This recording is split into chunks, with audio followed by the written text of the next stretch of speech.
Lesson 47. Too high a price? Listen to the tape, then answer the question below. What does the writer describe as an amusing, old-fashioned source of noise? Pollution is the price we pay for an overpopulated, over-industrialized planet.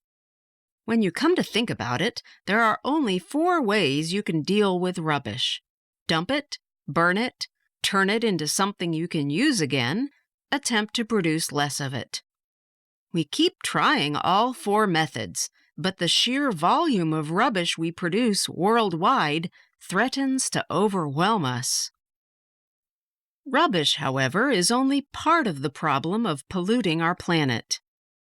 The need to produce ever-increasing quantities of cheap food leads to a different kind of pollution. Industrialized farming methods produce cheap meat products: beef, pork, and chicken. The use of pesticides and fertilizers produces cheap grain and vegetables. The price we pay for cheap food may be already too high.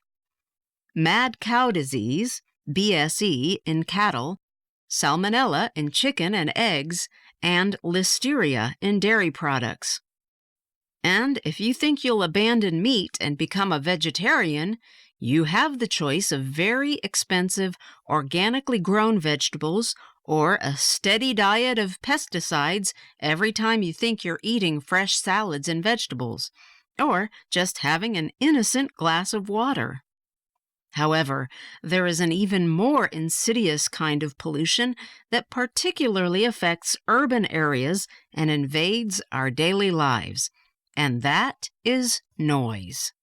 Burglar alarms going off at any time of the day or night serve only to annoy passers-by and actually assist burglars to burgle. Car alarms constantly scream at us in the street and are a source of profound irritation. A recent survey of the effects of noise revealed, surprisingly, that dogs barking incessantly in the night rated the highest form of noise pollution on a scale ranging from 1 to 7.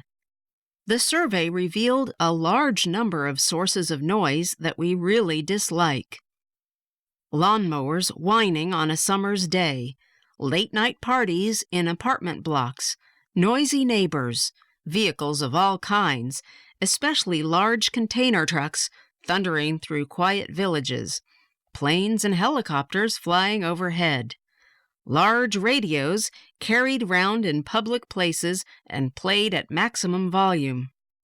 New technology has also made its own contribution to noise.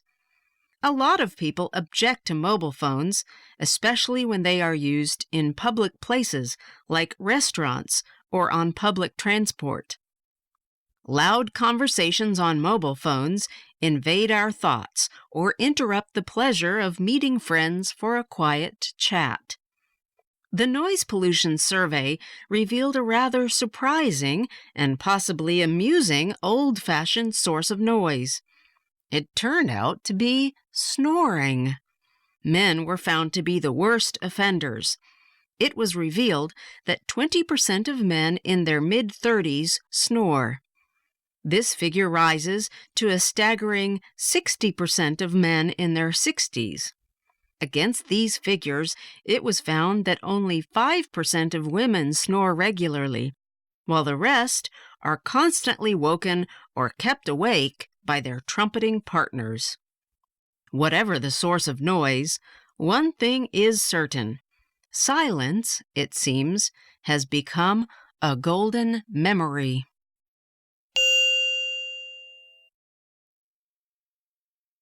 Lesson 48. The Silent Village. Listen to the tape, then answer the question below. Why was the village silent? In this much-traveled world, there are still thousands of places which are inaccessible to tourists. We always assume that villagers in remote places are friendly and hospitable. But people who are cut off not only from foreign tourists, but even from their own countrymen can be hostile to travelers. Visits to really remote villages are seldom enjoyable, as my wife and I discovered during a tour through the Balkans. We had spent several days in a small town and visited a number of old churches in the vicinity. These attracted many visitors, for they were not only of great architectural interest, but contained a large number of beautifully preserved frescoes as well. On the day before our departure, several busloads of tourists descended on the town. This was more than we could bear, so we decided to spend our last day exploring the countryside. Taking a path which led out of the town, we crossed a few fields until we came to a dense wood. We expected the path to end abruptly, but we found that it traced its way through the trees. We tramped through the wood for over 2 hours until we arrived at a deep stream. We could see that the path continued on the other side, but we had no idea how we could get across the stream. Suddenly, my wife spotted a boat moored to the bank. In it, there was a boatman fast asleep. We gently woke him up and asked him to ferry us to the other side. Though he was reluctant to do so at first, we eventually persuaded him to take us. The path led to a tiny village perched on the steep sides of a mountain.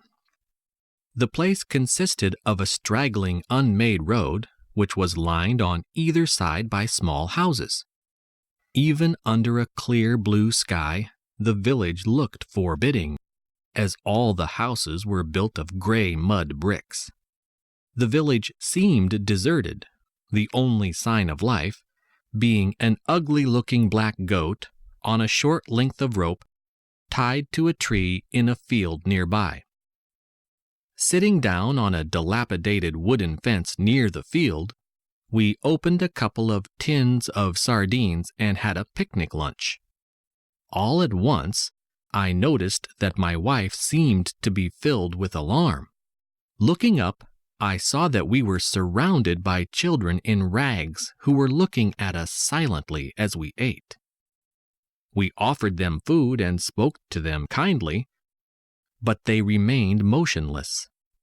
I concluded that they were simply shy of strangers. When we later walked down the main street of the village, we were followed by a silent procession of children. The village, which had seemed deserted, immediately came to life. Faces appeared at windows. Men in shirt sleeves stood outside their houses and glared at us.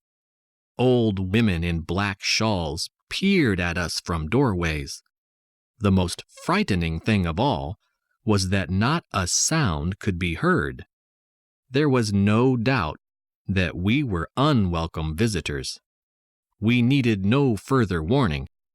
Turning back down the main street, we quickened our pace and made our way rapidly towards the stream, where we hoped the boatman was waiting.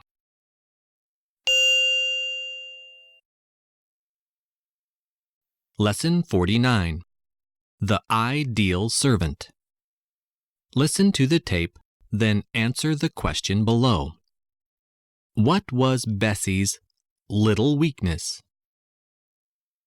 It is a good thing my Aunt Harriet died years ago. If she were alive today, she would not be able to air her views on her favorite topic of conversation, domestic servants. Aunt Harriet lived in that leisurely age when servants were employed to do housework. She had a huge, rambling country house called The Gables.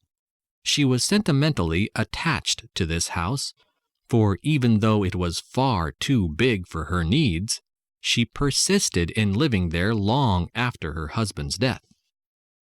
Before she grew old, Aunt Harriet used to entertain lavishly. I often visited the Gables when I was a boy. No matter how many guests were present, the great house was always immaculate. The parquet floors shone like mirrors.